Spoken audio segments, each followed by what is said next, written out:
So let's go straight to the point. Why is my father willing to cause so much damage to my physical health and just slander me constantly? Because what he thinks I was saying or what he thinks I was doing is whatever his second wife said that I said. That's it. He's missing a lot of the information, and he never actually spent the time thinking for himself. He would walk up to his wife and go, "What's going on here?" And she would go, "Zach, tell him what you did." And then maybe I go, I guess I guess I'm trying to burn the house down. I don't know. And I'm only 5 years old.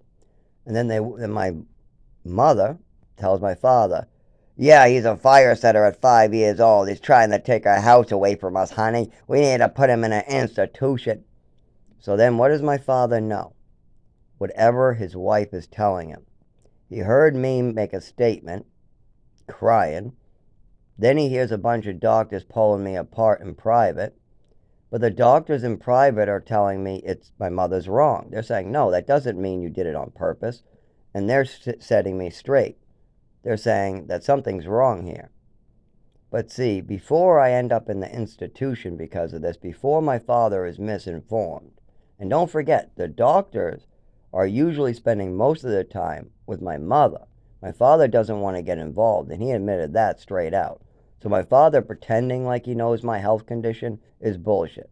The only thing my father could possibly know about me is whatever I tell him. I know more about me than anybody else. And my father, he's been manipulated and lied to about me, and he never paid attention. He said it straight out. So he knows very little. Well, that is why, if you're going to know very little, but make life changing choices in somebody else's life and make statements about them, there are consequences to that. And it could be very, very bad consequences. I mean, people don't put up with this type of shit. They don't live in the woods, dig a hole, and wait for death. No. They confront their attackers and they attack back normally. Or they become super religious and they try to handle it with you. Now, I've tried to do handling it with them and I'm super religious. But he doesn't want to go that way. Anyways, so my father has a little birdie informing him, and that's all he knows. So when he says a statement, my father, like, "Zach said this or Zach did that," really what he means to say is, "My wife told me Zach did this," or "I saw a pile of matches on the ground and my son cried and told me he was trying to burn my house down." But see, that's what his wife said, and that's what his wife made the child do. I was just trying to see the glowy thing and I couldn't get the match to work, and that was at 5 years old. But this is where my fire curiosity started, and this is where my mind really got warped. Now, if they gave me a regular lesson like, "Oh, you got to use fire in a proper way. When you get older, we'll teach you how to use fire properly."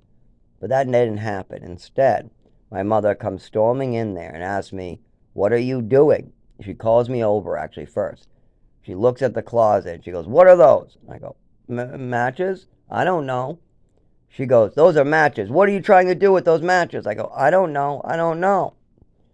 Because I don't know the words for a glowy thingy. I'm trying to look at the glowy thingy. I'm 5 years old. I still think Santa Claus is itching his nose coming down chimneys. And my nephew, this is very common. My nephew did the same thing at 5 years old. He just stole a lighter and then he tried to play with the lighter at school and then got caught with it. It's very common, very common. But my nephew Javier, he didn't have a mother like mine, so it ended. He's fine today because he had no mother to destroy his mind, to fuck with him. And he still tried to play with fire a couple more times. I caught him very curious about it, and I had to keep it away from him. I had to hide my lighters far away in my room so he wouldn't have any access to fire. Anyway, so my mother says, "No, you know, come on. I know you know." And I'm like, "I don't know." I'm crying. On the five, I'm crying in front of the closet. My mother goes, "You could have burned down the house, so you're trying to burn down the house. I know you are. You were trying to burn down the house." And I go, "No, I wasn't. I don't know. I know I wasn't." My mother goes, "Did you play? Did you bring those matches in here?" I go, yeah. And she goes, well, you could have burned down the house. So you're trying to burn down the house. And you need to say that. You need to admit to the truth that you're trying to burn down the house. That's what you're trying to do. That's what you got to admit. Don't you lie to me. Now you know what you're doing. Now I'm going to go get your father, and you're to tell him what you just did. So she goes to get my father. Then she is the little birdie in his ear. Hey, Zach's trying to burn down the house. He just told me so. Then she brings him over, and she goes, tell him what you just told me. I don't know. No, you tell him. I'm trying to burn down the house. I don't know what that means. I don't know. I don't know. So when I get to the doctor's office, they start asking me questions, and then they ask me, are you purposely trying to take your father's and mother's house away? Is that what you tried to do? No. No, then what were you trying to do? I don't know. I have no idea what you call that. Because I'm only 5 fucking years old. But you know what it's called? Being a normal child curious about fire. Just like any other child in the fucking world at that age. There are plenty, at least 50% of American children are at least a little bit curious about fire at that age. And they almost all try to at least learn how to light a match, or they try to light a lighter and look at it. They might not bring it to school, they might not bring it to their closet, like how my nephew brought it to school, or how I brought it to school, or how, and I didn't light anything at school. I just had it in my pocket. That's it. I had it in my pocket, and then I transferred it because it was hurting my ass, and I got in trouble. But I actually didn't light the lighter. But anyways, my nephew did the same thing at age 5. It's quite common to be curious about fire. But that doesn't mean that your mother comes up with a fantasy that you're trying to burn down their house and then tries to instill it into you by manipulating your mind, telling you that you could have burned down the house. So you're purposely trying to burn down the house. And then this little 5-year-old is so fucking confused that then he is tricked and manipulated by the mother. And the mother keeps on manipulating her child, keeps on trying to get him to repeat stuff at the doctor's office. But see, a lot of the doctors, when they talk to the child in private, then they go, oh, well, that's not what your mother says. Oh, okay, well, do you know why you did it? You don't know. Okay. But your mother says you were trying to burn down her house. No, you weren't. Well, why is your mother saying that? You don't know. Okay. And that's what they're getting. But see, my mother is trying to tell everybody trying to burn down her house. She's trying to get me to repeat it to my father. But then, when the doctors have me in private, then they can get honest answers. But see, my mother is scaring me and manipulating me and telling me that I need to jump when she says jump. And anything she says is true. Even if it's not true, I better believe it's true or I'll get smacked around. Like when my mother said to never read the side effect list, she meant it. She didn't mean you shouldn't read the side effect list in certain times. No, she meant that as a general statement. She had a lot of these general statements that were used in the wrong way. They were absolutely used in the wrong way. And that's part of the problem. Like, here's another one. Whenever I had a side effect, I was reporting to my mother like I felt dizzy. My mother would say, don't blame the medicine.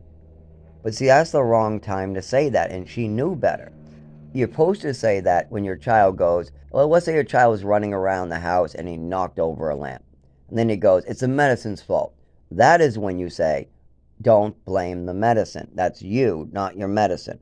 But see, I never blamed my medicine in my life. I didn't even know that was something you could do.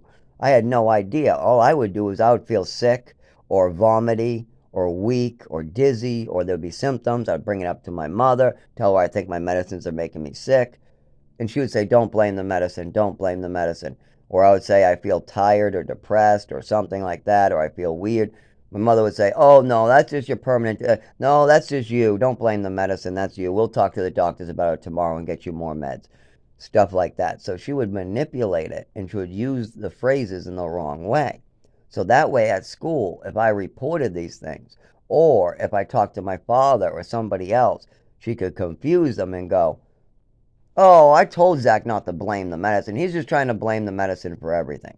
And then she could try to cover up her mistakes by making blank statements like that are supposed to be used when your child is blaming one of his actions on his medicine. Instead, she's using it to try to disappear complaints that might match the side effect list, or when I make complaints against her. When I make any complaints about me being hurt or abused, or that could lead to the truth getting out, my mother uses these medical phrases in the wrong way and the wrong purposes, and it confuses the hell out of me, my father, anybody trying to figure out what's going on. And that's the problem. That my mother is using mental illnesses and medical phrases in the wrong way to cover up what she's doing. And that's fucked up shit. And still today, I can't get medical care because of what she did. And my father's still doubling down on killing me.